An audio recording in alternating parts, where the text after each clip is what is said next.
Good evening, and again, thank you for the invite. And this is a document that I think all colleges would welcome. So I've been asked to talk about acute take, and messaging becomes really, really important. What is our messaging for this really, really important part of the medical future, of the medical workforce, of the care that we provide for patients? Because they are the future. The core medical trainees are dominantly, you could argue FY1 and FY2s, but once you're going into medical training, this is the group that we must get this absolutely right. And you've heard a story from Frank that we can increasingly recount.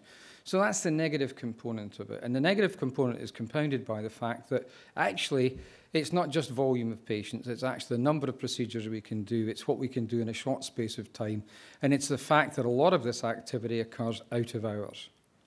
So when we're looking at these standards, we need to look at how we can make sure they're implemented and delivered in an out-of-hours scenario, and including weekends. So, but what I'm really trying to say here is the messaging makes it really important. So are we saying you're a highly valued workforce? Are we saying these jobs are attractive? Are we saying these jobs are around quality of care, quality of life? Because at the end of the day, there's two beneficiaries from this. There's the patients, who it's important that we get it right for, and also the staff in training. So these standards are really important. And David hit on the thing for me that was fundamentally important in this. It's not just producing standards. We're going to monitor them, we're going to observe them, and presumably, therefore, we'll act on the information where we're seeing that the training components of these jobs is not good for the trainees in post. And if it's not good for the trainees in post, it's almost certainly not good for the patients who are the beneficiaries of that process.